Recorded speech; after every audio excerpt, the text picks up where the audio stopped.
असतो मा सद्गमय तमसो मा ज्योतिर्गमय मृत्योरमामृतं गमय।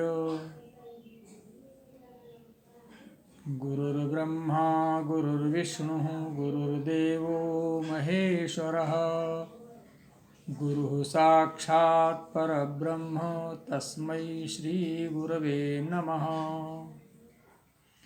अखण्डमण्डलाकारं व्याप्तं येन चराचरं तत्पदं दर्शितं येन तस्मै श्रीगुरवे नमः। वंशीविभूषितकरान्नवनीरदाभात् पीताम्बरादरुणबिम्बफलाधरोष्ठात् पूर्णेन्दुसुन्दरमुखादरविन्दनेत्रात् कृष्णात् परं किमपि तत्त्वमहं न जाने। कृष्णात् परं किमपि तत्त्वमहं न जाने। ओम नमो भगवते वासुदेवाय। प्रिय आत्मीय जनों, इस समय जो दौर चल रहा है महामारी का और शासन की ओर से लॉकडाउन का, तो ऐसे समय में जहाँ तक मेरा अनुमान है आप लोग अधिकांशतः अपने घर पर ही होंगे। तो घर पर रहते हुए भी हमें कुछ न कुछ करना चाहिए। और इस समय यदि हम श्री गीता जी का अध्ययन करें, पाठ करें, मनन करें तो अति उत्तम है, अत्यधिक लाभ मिल सकता है और इस बाधा से भी हम सबको मुक्ति मिल सकती है। तो आइए आज से हम श्री गीता जी का अध्ययन प्रारंभ करते हैं। ओम श्री परमात्मने नमः। वास्तव में श्रीमद् भगवत गीता जी का जो महात्म्य है वाणी द्वारा वर्णन करने के लिए किसी की भी सामर्थ्य नहीं है। क्यों? क्योंकि यह एक परम रहस्यमय ग्रंथ है। इसमें संपूर्ण वेदों का सार संग्रह किया गया है। इसकी संस्कृत इतनी सुंदर और सरल है कि थोड़ा अभ्यास करने से मनुष्य उसको सहज ही समझ सकता है, परंतु इसका आशय इतना गंभीर है कि आजीवन निरंतर अभ्यास करते रहने पर भी उसका अंत नहीं आता। प्रतिदिन नए नए भाव उत्पन्न होते रहते हैं। इससे यह सदैव नवीन बना रहता है एवं एकाग्र चित्त होकर श्रद्धा भक्ति सहित विचार करने से इसके पद पद में परम रहस्य भरा हुआ प्रत्यक्ष प्रतीत होता है। भगवान के गुण, प्रभाव और मर्म का वर्णन जिस प्रकार इस गीता शास्त्र में किया गया है वैसा अन्य ग्रंथों में मिलना कठिन है, क्योंकि प्रायः ग्रंथों में कुछ न कुछ सांसारिक विषय मिला रहता है। भगवान ने श्रीमद् भगवत गीता रूप एक ऐसा अनुपमेय शास्त्र कहा है कि जिसमें एक भी शब्द सदुपदेश से रिक्त नहीं है। श्री वेद व्यास जी ने महाभारत में गीता जी का वर्णन करने के उपरांत कह ही दिया, गीता सुगीता कर्तव्या किमन्यैः शास्त्र विस्तरैः या स्वयं पद्मनाभस्य मुखपद्माद्विनिश्रता। अर्थात गीता सुगीता कर्तव्या, गीता सुगीता करने योग्य है। सुगीता करने का अर्थ ये है कि उसे भली प्रकार पढ़ा जाए, अर्थ और भाव सहित उसे समझा जाए और अंतःकरण में धारण किया जाए। ये हमारा मुख्य कर्तव्य है, जो कि स्वयं पद्मनाभ भगवान श्री विष्णु के मुखारविंद से निकली हुई है। और जब हम इस प्रकार से श्री गीता जी का अध्ययन करेंगे, अर्थ और भाव सहित अपने अंतःकरण में धारण कर लेंगे, तो अन्य शास्त्रों के विस्तार से कोई प्रयोजन नहीं रहेगा। अन्य शास्त्रों के विस्तार से क्या प्रयोजन है? इस गीता शास्त्र में मनुष्य मात्र का अधिकार है, चाहे वह किसी भी वर्ण का हो, चाहे किसी आश्रम में हो, परंतु भगवान में श्रद्धालु और भक्तियुक्त अवश्य होना चाहिए, क्योंकि भगवान ने अपने भक्तों में ही इसका प्रचार करने के लिए आज्ञा दी है। तथा यह भी कहा है कि स्त्री, वैश्य, शूद्र और पाप योनि भी मेरे परायण होकर परम गति को प्राप्त करते हैं, प्राप्त हो जाते हैं।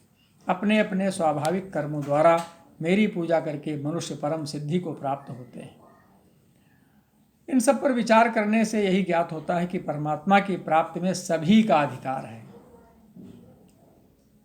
तो कल्याण की इच्छा वाले मनुष्यों को यही उचित है कि मोह का त्याग कर अतिशय श्रद्धा भक्ति पूर्वक अपने बालकों को अर्थ और भाव के सहित श्री गीता जी का अध्ययन कराएं और इसका स्वयं भी पठन और मनन करते हुए भगवान की आज्ञा अनुसार साधन करने में तत्पर हो जाएं। आइए कुछ शब्दों में श्री गीता जी का महात्म्य वर्णित करते हैं। ओम श्री परमात्मने नमः। अथ श्रीमद्भगवद्गीता माहात्म्यम।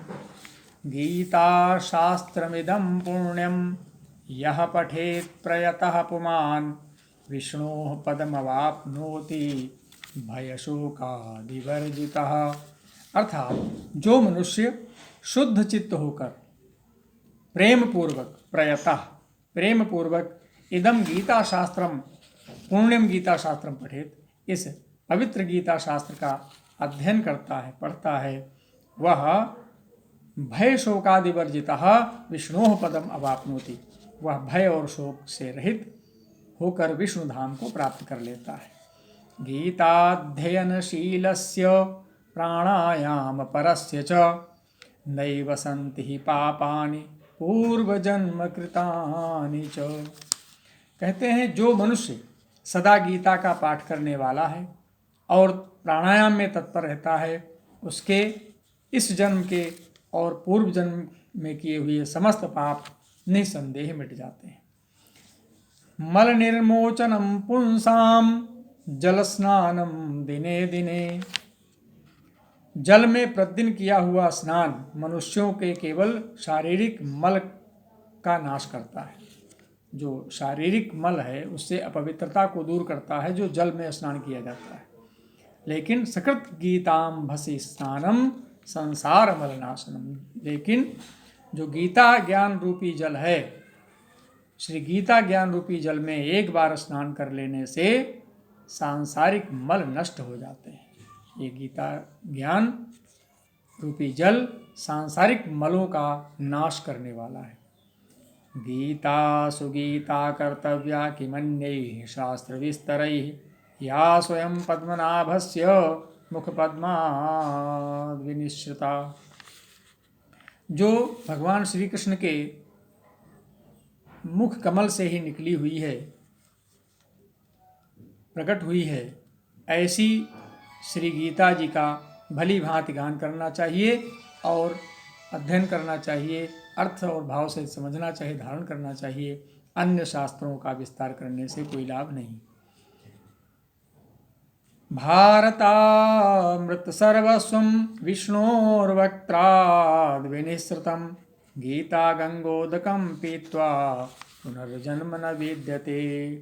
कहते हैं जो महाभारत का अमृतोपम सार है, महाभारत का अमृतोपम सार है, तथा जो भगवान श्री कृष्ण के मुख से प्रकट हुआ है, उस गीता रूप गंगा जल को पी लेने पर पुनः इस संसार में जन्म नहीं लेना पड़ता। पार्थो सर्वोपनिषदो गावो दोग्धा गोपाल नंदनः पार्थो वत्सः सुधीर्भोक्ता दुग्धम गीतामृतम महत्। संपूर्ण उपनिषदें गौ के समान है, संपूर्ण उपनिषदें गौ के समान है। सर्वोपनिषदो गावो, सर्वोपनिषदो गावो, संपूर्ण उपनिषदें गौ के समान हैं। दोग्धा गोपाल नंदना, और उनको दुहने वाले गोपाल नंदन श्री कृष्ण हैं। पार्थो वत्सः सुधीर भोक्ता, अर्जुन बछड़ा है और महान गीतामृत ही उस गौ का दुग्ध है। अर्थात कहने का आशय क्या हुआ कि सभी उपनिषदें गौ के समान कही गई हैं। उन गौ को दोहने वाले गोपाल नंदन श्री कृष्ण हैं, जिन्होंने उनका दोहन किया और दोहन करके जो उसका दुग्ध, अमृत रूपी दुग्ध निकाला, वह है गीतामृत, जिसको पीने वाले हैं अर्जुन रूपी बछड़े।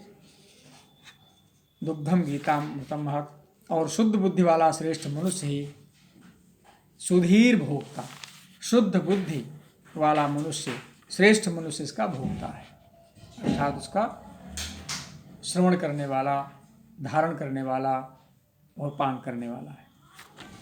एकम शास्त्रम देवकी पुत्र गीतम, एको देवो देवकी पुत्र एव, एको मंत्रस्तस्य नामानि यानि, कर्माप्येकं तस्य देवस्य सेवा। कहा गया है देवकी नंदन भगवान श्री कृष्ण का कहा हुआ गीता शास्त्र ही एकमात्र उत्तम शास्त्र है।